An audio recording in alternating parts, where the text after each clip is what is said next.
Orientasi P3K Kabupaten Cirebon tahun 2023. Rencana aksi perubahan disusun oleh Trianovianti SPD, ahli pertama Guru Penjas Orkes SMP Negeri 1 Pleret, Kabupaten Cirebon, Jawa Barat. Dilatar belakangi oleh Undang-Undang Nomor 5 Tahun 2014 tentang aparatur sipil negara pada pasal 102 ayat 1 dan 2 mengamanatkan P3K diberikan kesempatan untuk pengembangan kompetensi. Selanjutnya pasal 2 mengamanatkan bahwa kesempatan pengembangan kompetensi tersebut direncanakan setiap tahun oleh instansi pemerintah.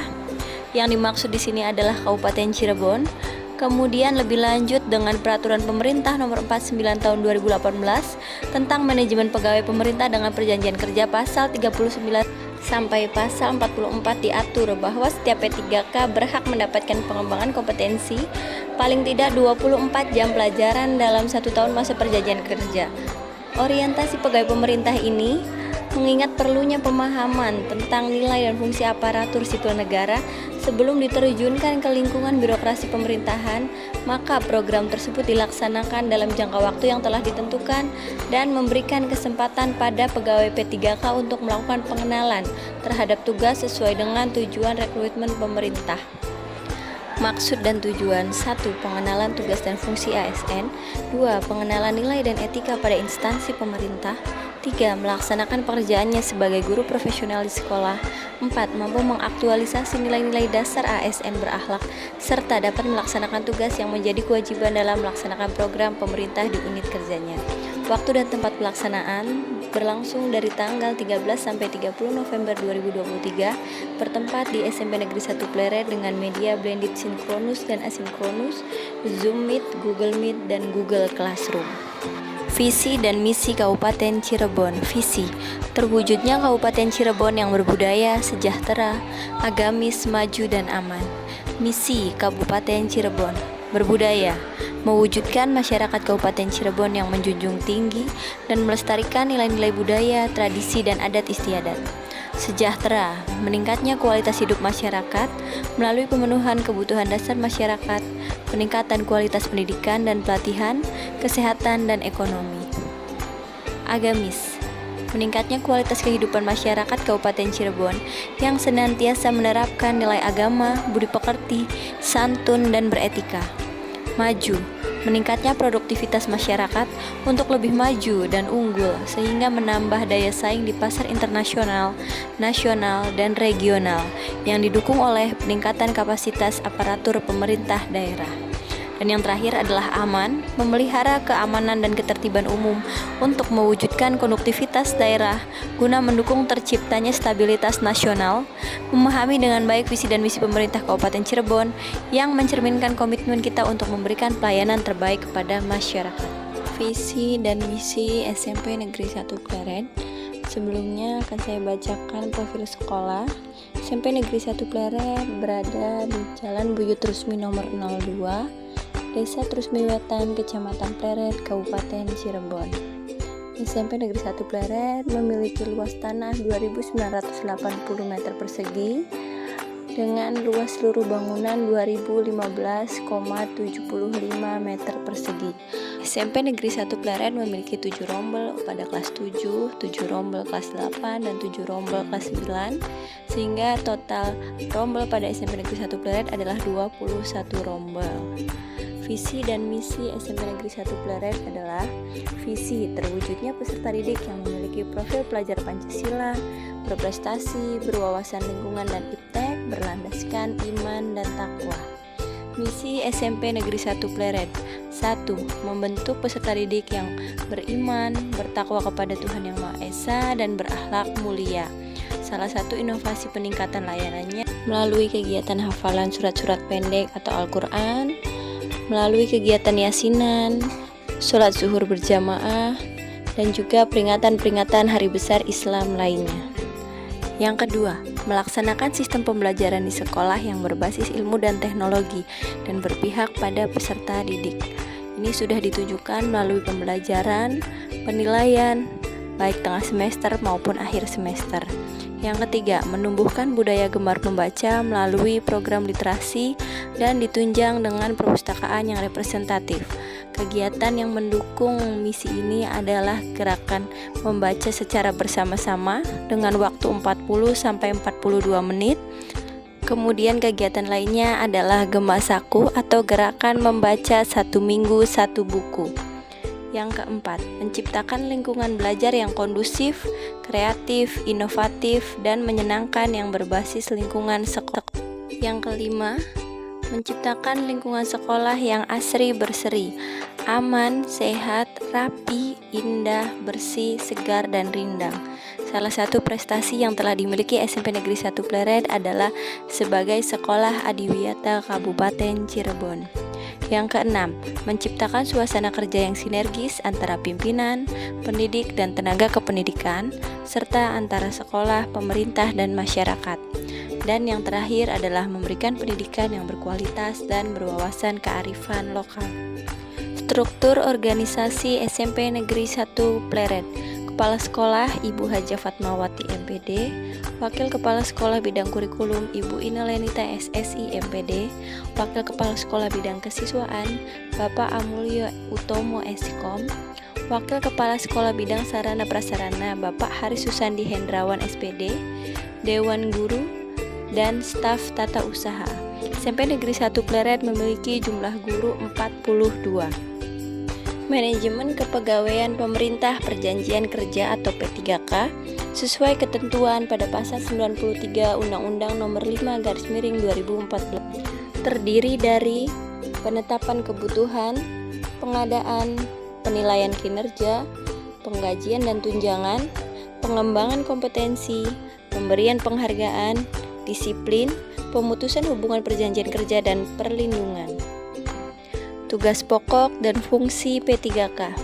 Tupoksi ASN guru tertuang pada Undang-Undang Nomor 14 Tahun 2005 tentang guru dan dosen dan diturunkan pada Peraturan Pemerintah Nomor 74 Tahun 2008 sebagaimana telah diubah pada Peraturan Pemerintah Nomor 19 Tahun 2019 tentang guru, bahwa guru wajib melaksanakan beban kerja mencakup kegiatan pokok antara lain: 1. Merencanakan pembelajaran atau pembimbingan.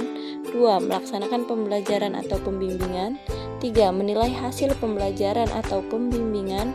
4. Membimbing dan melatih peserta didik. Dan yang kelima, melaksanakan tugas tambahan yang melekat pada pelaksanaan kegiatan pokok sesuai dengan beban kerja guru. Penilaian kinerja P3K.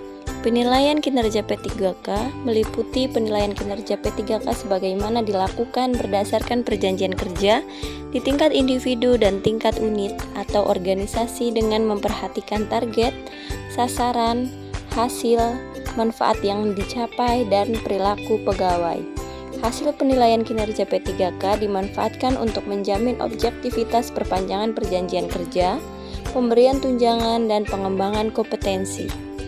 P3K yang dinilai oleh atasan dan tim penilai kinerja P3K tidak mencapai target kinerja yang telah disepakati dalam perjanjian kerja, maka akan diberhentikan dari P3K.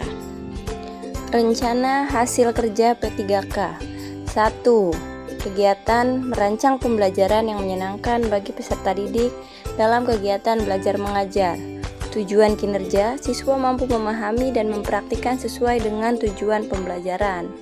Indikator pencapaian untuk meningkatkan hasil belajar peserta didik dalam kegiatan belajar mengajar.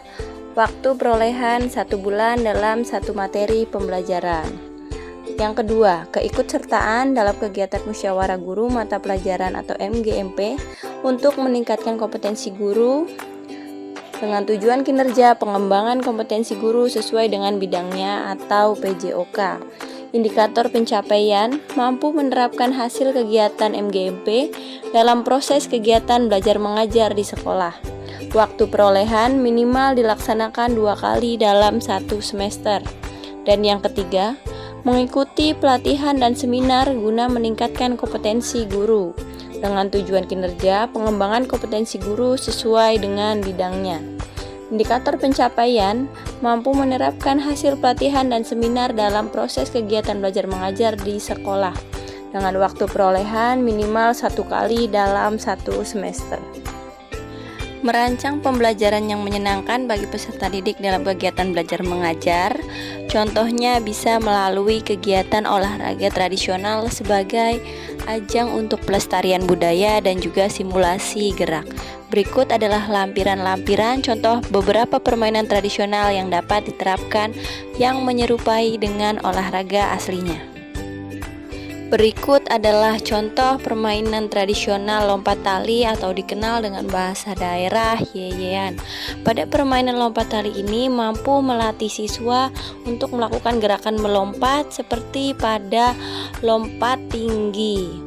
Nah, pada permainan lompat tali ini tidak membutuhkan banyak sarana atau prasarana, hanya membutuhkan karet gelang yang kemudian dirangkai menjadi satu dan dipegangi oleh 2 orang, kemudian dengan teman lainnya melewati berbagai tantangan sampai yang tertinggi pada posisi bagian kepala.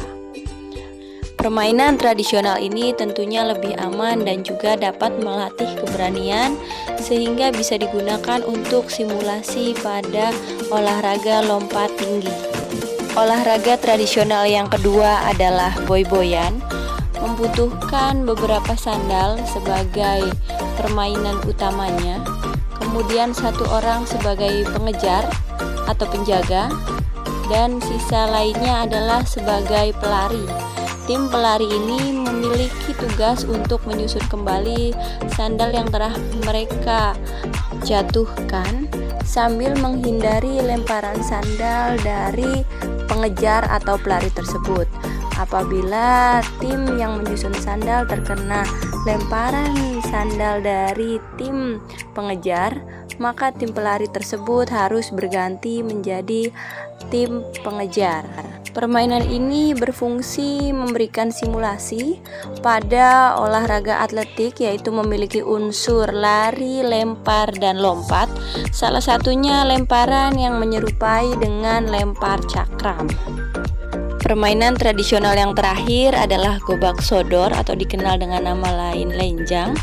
Pada permainan ini memberikan simulasi pada olahraga bola basket sebagai defender atau penjaga dengan posisi setengah menunduk dan menghalangi lawan untuk melewati. Permainan ini hanya membutuhkan lapangan yang luas disertai dengan garis sebagai batas. Untuk jumlah pemainnya tersendiri dapat disesuaikan dengan jumlah garis, bisa mulai dari 4 sampai dengan 6 pemain. Pemain dinyatakan kalah atau berganti posisi apabila pelari mengenai sentuhan dari penjaga. Penutup, kesimpulan dan saran. Kesimpulan yang dapat diambil dari kegiatan orientasi P3K Kabupaten Cirebon tahun 2023 adalah memberikan kesempatan kepada ASN P3K untuk melakukan pengenalan terhadap tugas pokok dan fungsi sesuai dengan tujuan rekrutmen. Masa orientasi akan memberikan pemahaman dan pengenalan bagi para ASN P3K pada tugas dan fungsi serta visi misi. Sebagai ASN P3K di lingkungan pemerintahan Kabupaten Cirebon, perlu diberikan pendampingan ini agar dapat menyesuaikan diri dengan nilai-nilai dan budaya kerja. Saran bagi penyelenggara orientasi, melakukan kegiatan orientasi tatap muka secara langsung agar mempermudah penyampaian materi, tanya jawab, pengumpulan tugas, dan komunikasi. Adakan kegiatan ice breaking untuk mencairkan suasana dan menambah antusias peserta selama orientasi berlangsung. Dan saran bagi peserta adalah menyiapkan waktu luang, ruangan tanpa gangguan, alat elektronik yang memadai, dan kuota selama pelaksanaan. Terima kasih sudah menonton.